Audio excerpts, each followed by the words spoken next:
Now, I have looked recently in the Ruins of Undermountain box set here, only because I'm starting to prepare. Edit and post.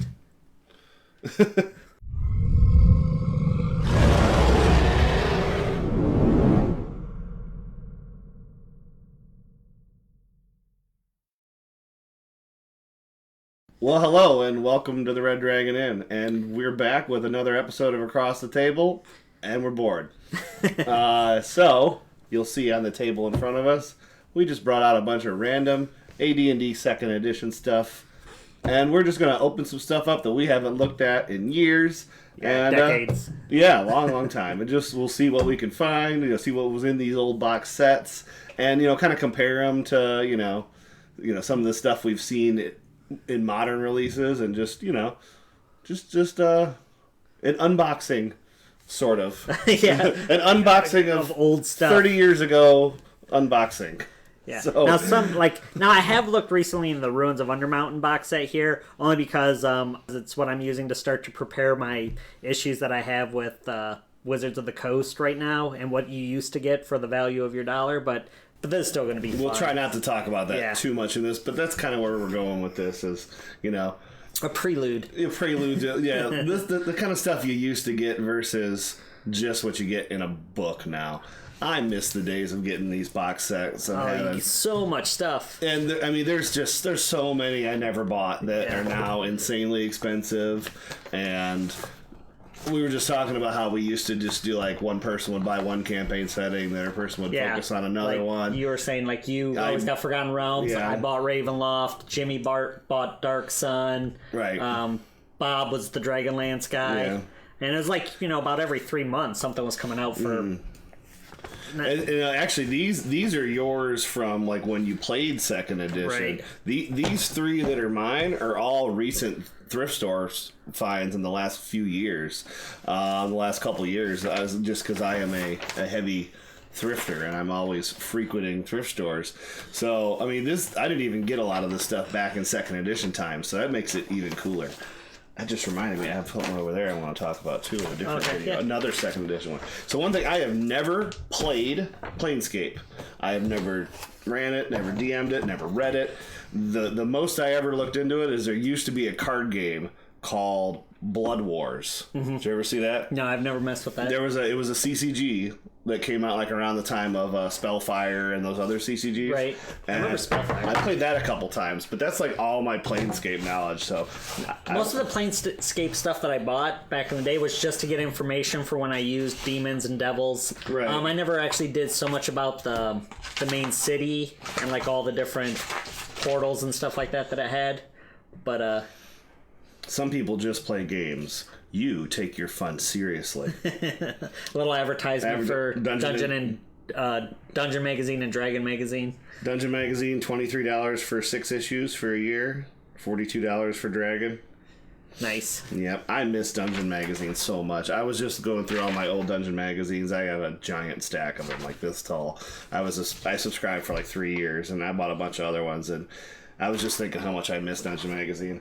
And I wish they would do... obviously I know you can't, really support a magazine anymore. Right. And we have DM's Guild now, which has all that content, on it. But, I loved getting that in the mail every month.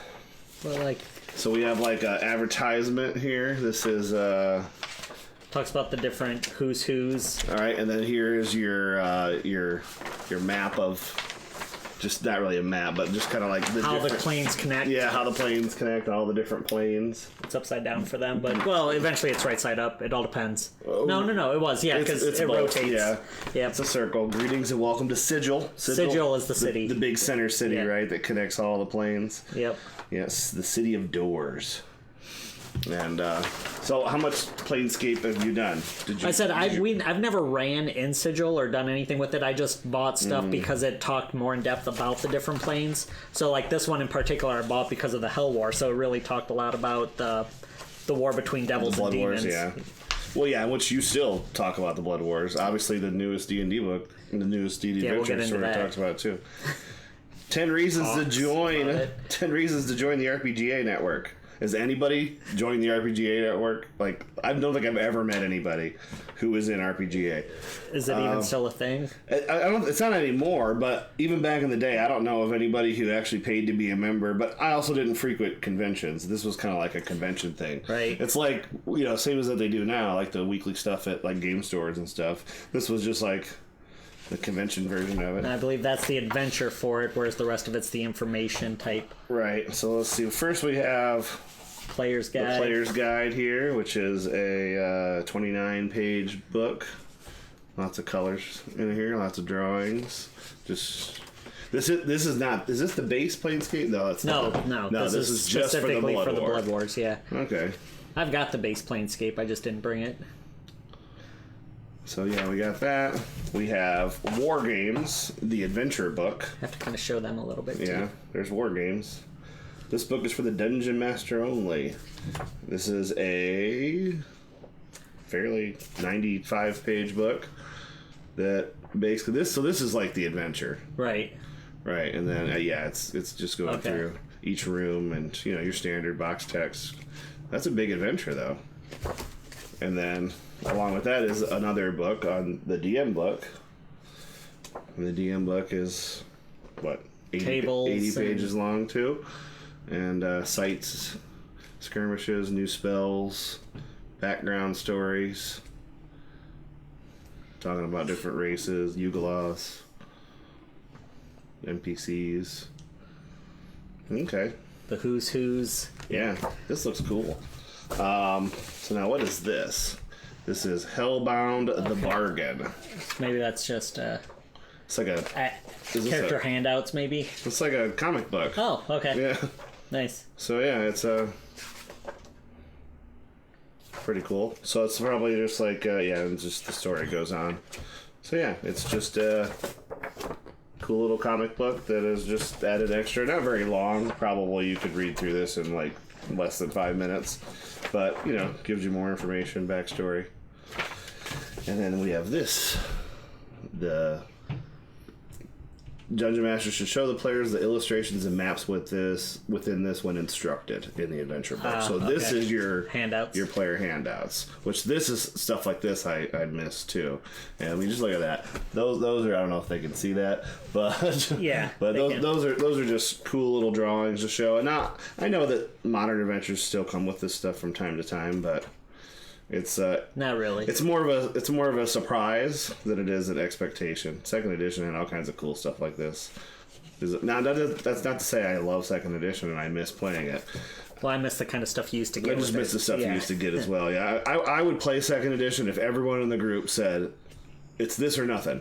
Right. But I'm not wanting to play it again. But anytime I'm making an adventure, I dig through all my old stuff. So I look. This is what I was so happy you had Menza Brands in. Yeah, I mean, like right now we're playing Pathfinder 2, which hopefully will be going up on YouTube here pretty soon. And I have went through, I think, everything I owned back to first edition D&D, to a bunch of other role-playing games, all kinds of stuff. There's about 4 maps that make up all of Menza Brands, but this basically shows you. For if you don't know, Menza Brands is the main city for the Drow of the Forgotten Realms in the Underdark. But it basically shows you where all the major houses are and their location to each other. I thought we lost this. Brad picked one up at a flea market, but our one buddy Jimmy had this, and since we don't play with him, probably still has it's got 6. Like these maps, when you used to put them together, Forgotten Realms had one for Waterdeep. Like you put these together, they have to be at least like probably 8 by 4 foot. Oh yeah, easily. You could you filled like a whole half a room or a huge wall. I mean, and then again, like some of them are just like graphics and stuff. They're not. Like that's the houses. The houses and their symbols and their allies. Right, I mean, just this map Now, pack. granted, something like this could have just been a piece of paper. Well, like these huge maps are so cool. Right, but yeah, if they re-release Menza Brands, then this map pack would be another $20 on top of the $50 book. Oh, that's true. So this is probably House Bonray, I'm guessing. Oh, yep, there it is. Yeah. So the main, Good guess. the top house, the leader But like just the visual cues and like stuff like this, like I said, a lot of this. I mean, my thing is, And then on top of you get the small little things like this. does Wizards just assume that if you're that big of a fan, you have this already? Because here I'm not even looking. I'm gonna guess. Do you guys know? Let's see. Is this him? Nope, it is not. It is not. Okay, he's got to be in here somewhere. But anyways, go ahead. No, I'm just saying. I don't know if Wizards assumes that if you're a big enough fan, you already have this, or if they just say you don't need any of this. Because like now I have Out of the Abyss here for 5th edition, which is Brands' the only mention of it in 5th edition so far, I think. And other than just the general breakdown of what the city looks like, I mean, we have this. Right. Okay, so we got this map right here. Okay. And Out of the Abyss is a cool campaign. It's really neat. It's just, and granted, this is way more information than you need, but still, it's like we'll be getting into that. Yeah, but okay. That's what we're going to talk about more in another House video. Duorden, which is Drizzett's house for the people that follow the book, but Adventure 1, Adventure 2, Adventure 3. So here's an entire campaign for just Brands, and which is pretty much kind of like what that is, but just look at all the stuff you used to get with this. God, I remember filling these out. This is the customer response card. How old is the user of this product? How old is the buyer of this product? The age I began playing role-playing games. I was taught by friend, family, or self-taught. Introduction to TSR products was through D&D, AD&D, novels, comics. It's like little battle maps and mazes. I and remember all the information's on the back that you need to know. Yeah, this like you had to fill out your favorite class, your favorite line of novels in game worlds, from Al-Qadim to Marvel Superhero, Spelljammer, Ravenloft. How often do you read Dragon Magazine? What do novels do for your role-playing games? You ever attended a convention? I don't know what they did with this information.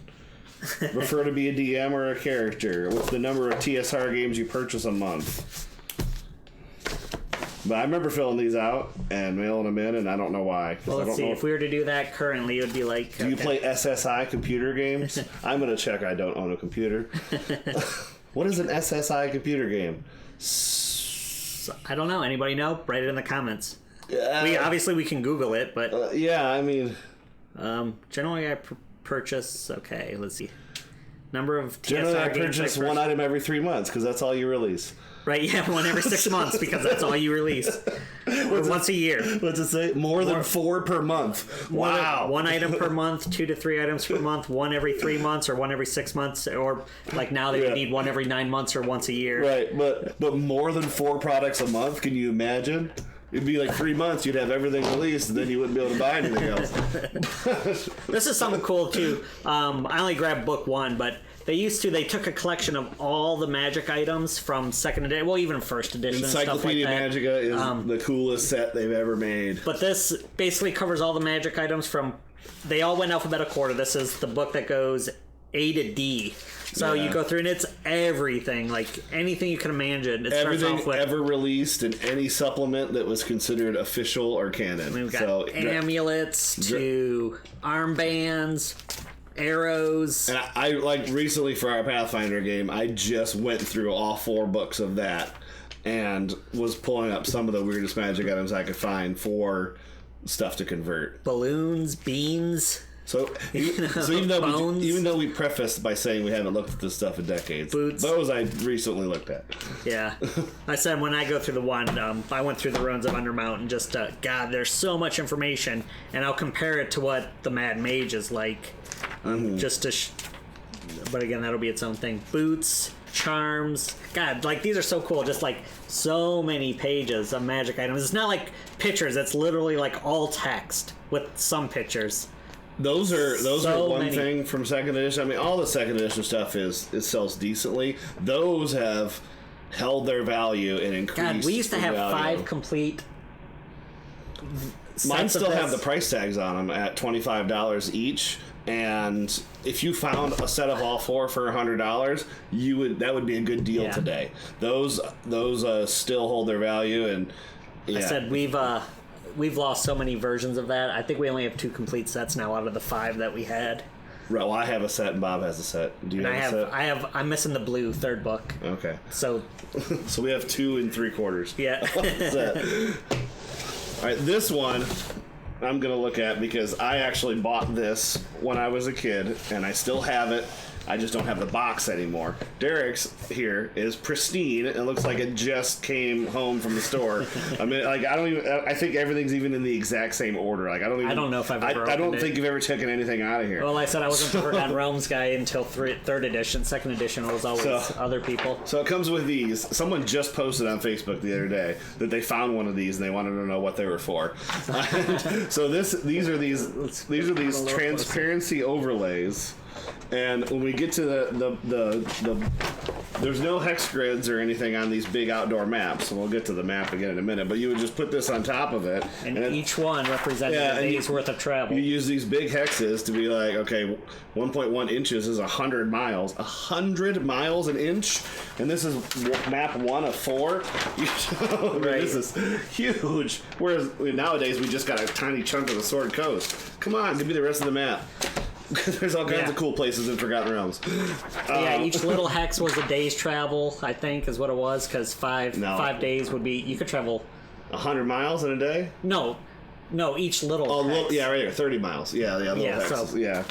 So, each little hex. All right, so we started with a grand tour of the realms. And this was the, campaign setting of the day, 128 pages, where we got the jungles of Cholt, and we got a little bit of everything. A little bit everywhere. We talk about Waterdeep, and then, all Cormyr, all these different places, Suzale and Arabelle, and go through all these places, and then they released box sets for Waterdeep. For each one of those places, And so we have Shadowdale book, also came with it.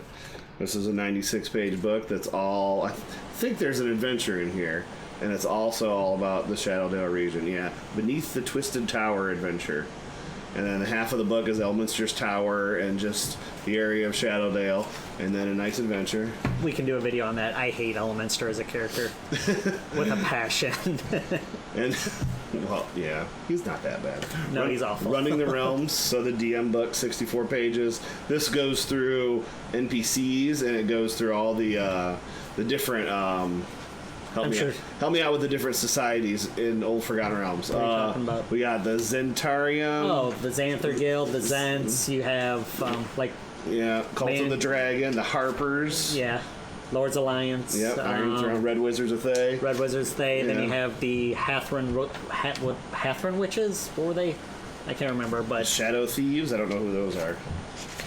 Oh, God, so many organizations. Let's see what Drizzt used to be. He was a... chaotic good 15th level ranger. Yeah. 15th level ranger back then in second edition. Well, I don't know. What is he? What is he considered now? Oh, really? All right. All right. So next is, like I said, 3 more maps, and just put the. I used to have these hanging on my wall. This just giant poster maps of everywhere. Let's just show you another one. And when I was a kid, I had this huge wall that was all Forgotten Realms. But yeah, cool stuff. Now, again, granted, they could just print these on regular sheet paper, but this was still really cool. My favorite part about this... All right, my favorite part about this is these little handouts. These little handouts, and I never cut mine out either.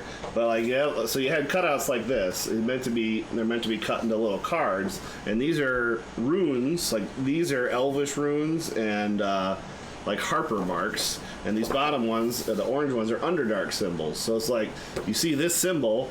This is a dwarven marking for a safe place. So you could cut that out and just draw it and show that to the players.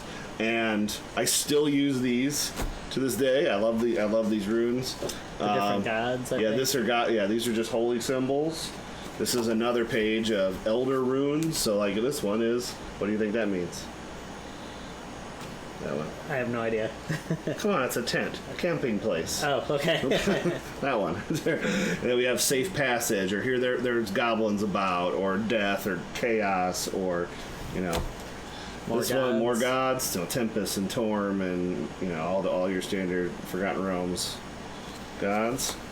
And then this is badges for different regions. So that would be Cormyr, and this is the Waterdeep. Lords of Waterdeep, the City of Waterdeep, Shadowdale, etc. Red Wizards of Thay. So, the Cult of the Dragon. So all the symbols and stuff.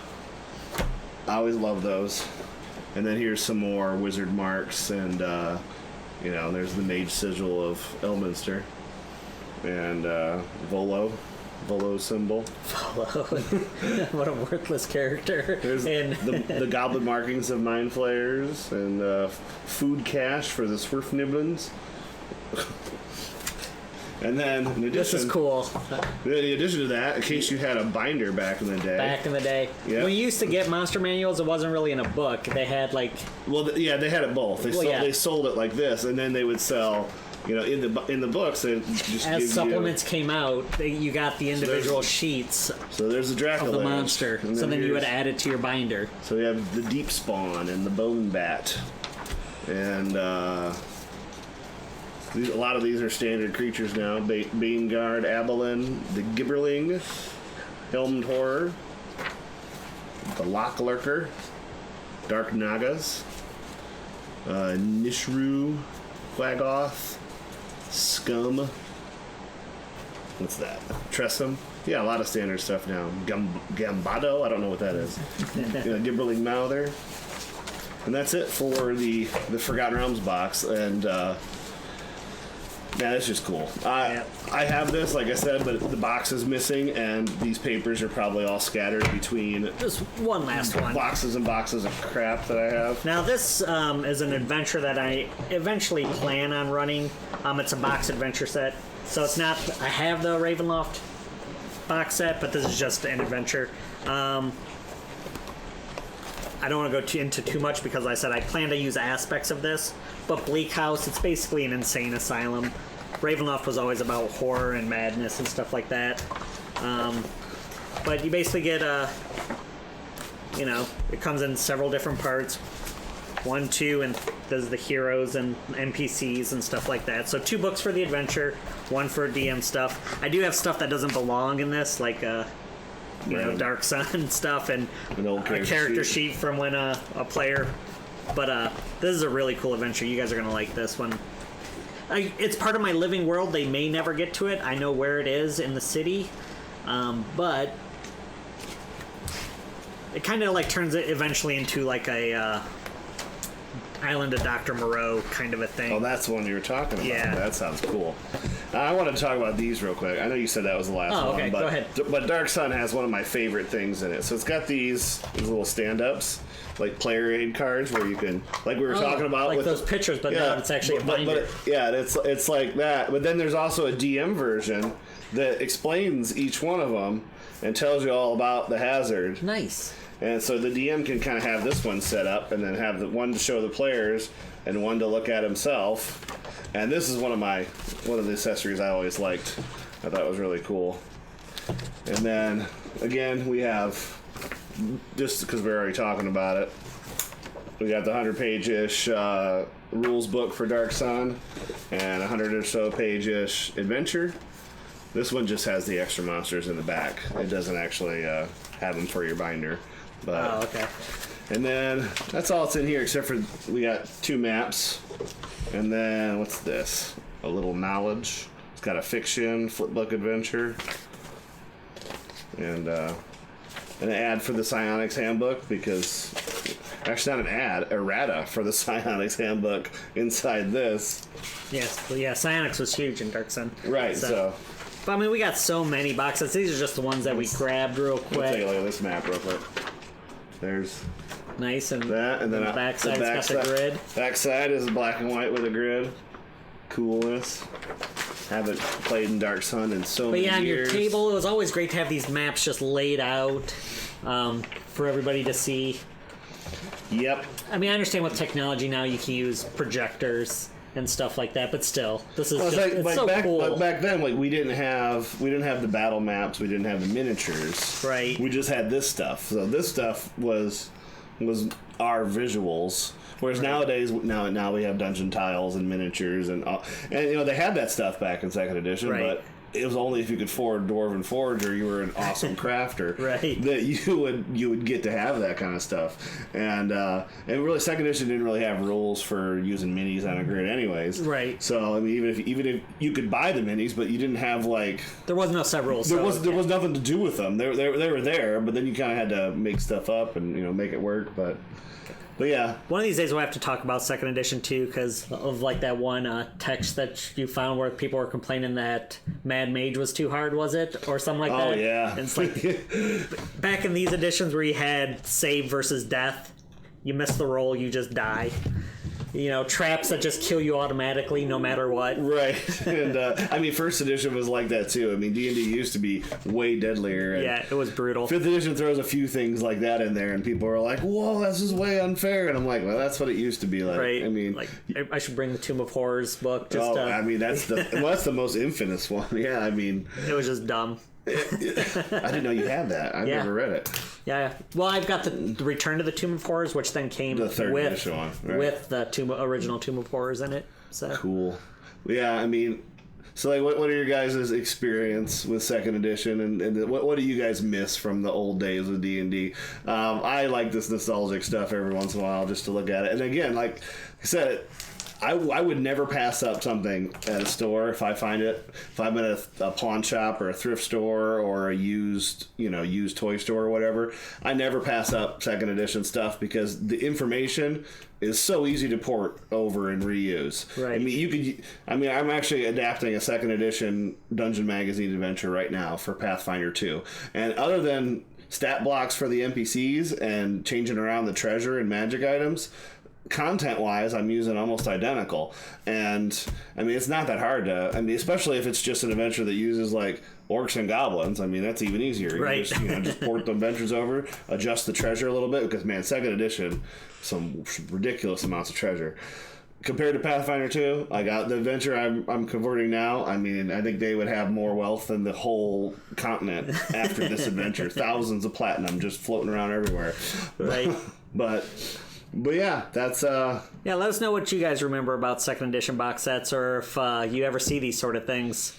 Again, we will be getting into a more in-depth thing, comparing old to new soon enough. That's we're kind of doing some research, pulled these out, so yeah. Plus, we're just bored, and we just felt like recording. So, So until next time, this has been another episode of Across the Table, and we'll see you. We need an outro. Yeah, that too.